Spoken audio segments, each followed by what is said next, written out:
എൻ്റെ കഥ പുസ്തകത്തിൻ്റെ കഥ. പ്രിയ DCL കുടുംബാംഗങ്ങളെ, ഇടുക്കി ജില്ലയിലെ പ്രകാശ് സിറ്റി എന്ന എൻ്റെ കൊച്ചു ഗ്രാമത്തിലെ പ്രഭാത് പബ്ലിക് ലൈബ്രറി എന്ന ഞങ്ങളുടെ വായനശാലയിൽ അപ്പൻ ഞങ്ങൾക്ക് അംഗത്വം എടുത്തു തരുന്നത് ഞങ്ങൾ 4ാം ക്ലാസ്സിൽ പഠിക്കുമ്പോഴാണ്. അന്നു മുതൽ പുസ്തകങ്ങൾ ഞങ്ങളുടെ കൂട്ടുകാരായി എന്ന് മാത്രമല്ല, വായിച്ചു കഴിഞ്ഞവയോട് വലിയ സ്നേഹവും വായിക്കാനുള്ള പുസ്തകങ്ങളോട് വലിയ ആകാംക്ഷയും ഞങ്ങളിൽ വളർത്തിയിരുന്നു. ഒരാഴ്ച ഒരു പുസ്തകം എന്ന വ്യവസ്ഥയിലാണ് അപ്പൻ ഞങ്ങളെ ലൈബ്രറിയിൽ അംഗങ്ങളാക്കിയത്. ഞങ്ങൾ അത് വായിച്ച് അതിൻ്റെ സംഗ്രഹം വീട്ടിൽ പറയണം എന്ന ധാരണയുമുണ്ടായിരുന്നു. അച്ചാച്ചൻ എന്ന് ഞങ്ങൾ വിളിക്കുന്ന അപ്പന് ഏറെ ഇഷ്ടം യാത്രാവിവരണങ്ങളും ചിന്താഭാരമുള്ള നോവലുകളുമായിരുന്നു. അച്ചാച്ചൻ്റെ അംഗത്വം കൂടി ചേർന്നപ്പോൾ ഞങ്ങൾക്ക് ഒരാഴ്ച 4 പുസ്തകങ്ങൾ എടുക്കാം എന്ന ആഹ്ലാദവും ഉണ്ടായിരുന്നു. ഞങ്ങൾ ബാലസാഹിത്യവും ശാസ്ത്ര നോവലുകളും കവിതകളും നോവലുകളും വായിക്കാൻ അപ്പൻ നിരന്തരം നിർബന്ധിച്ചു. എഴുത്തുകാരുടെ പേരും അവർ എഴുതിയ മറ്റു കൃതികളും അച്ചാച്ചൻ ചോദിച്ചിരുന്നു.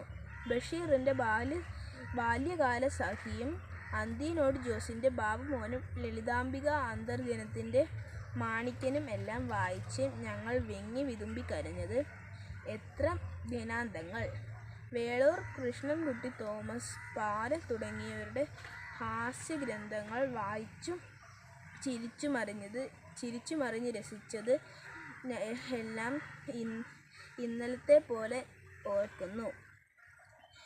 എന്നാൽ മുതിർന്നപ്പോൾ ഞങ്ങൾക്ക് ഒരു കാര്യം തിരിച്ചറിഞ്ഞു.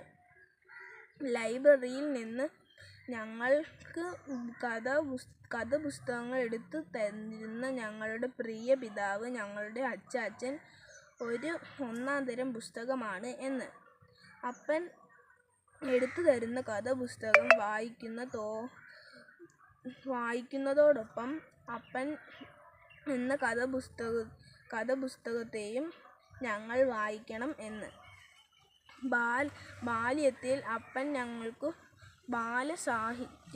ബാലസാഹിത്യമായിരുന്നു. മല്ലനും മാധവനും കുരങ്ങനും മുതലയും പോലുള്ള രസിപ്പിക്കുന്ന കഥയായിരുന്നു അപ്പൻ.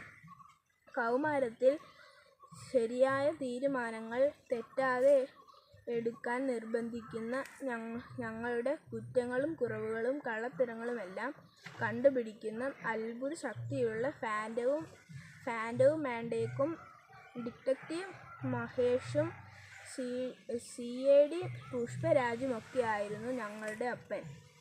ഞങ്ങളുടെ എല്ലാ തട്ടിപ്പും വെട്ടിപ്പും കണ്ടുപിടിക്കുന്ന സൂപ്പർമാൻ. ഞങ്ങൾ മുതിർന്നപ്പോൾ അപ്പൻ ഞങ്ങൾക്ക് വിക്ടർ ഹ്യൂഗോയുടെ പാവങ്ങളിലെ കള്ളനോട് ക്ഷമിക്കുന്ന ബിഷപ്പായി മാറി. പിന്നെ മകൾക്കു പഠിക്കാനായി സ്വന്തം അസ്ഥികൂടം മുൻകൂട്ടി വിൽക്കുന്ന ടാഗോറിൻ്റെ റിക്ഷാവലിക്കാരനായി. ഇന്ന് അപ്പനെ വായിക്കുമ്പോൾ അപ്പൻ ഞങ്ങൾക്ക്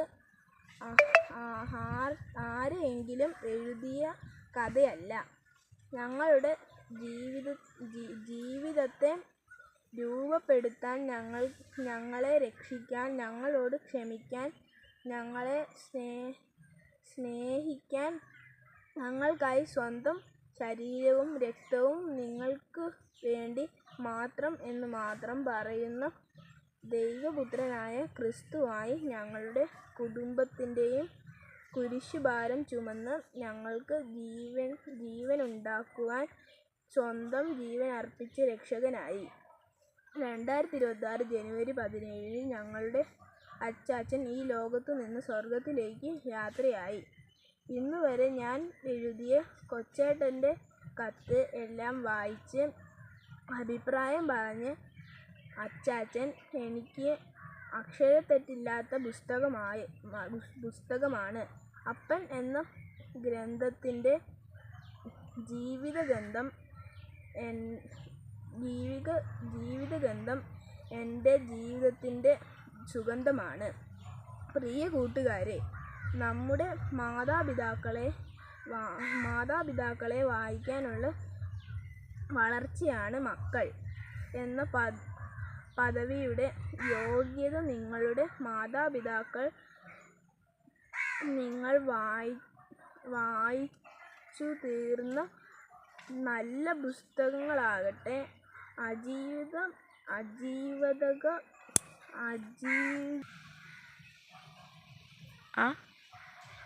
ജീവിത കഥകളുടെ ദൃശ്യാവിഷ്കാരമാകട്ടെ നിങ്ങളുടെ ജീവിതം. സ്നേഹത്തോടെ സ്വന്തം കൊച്ചേട്ടൻ.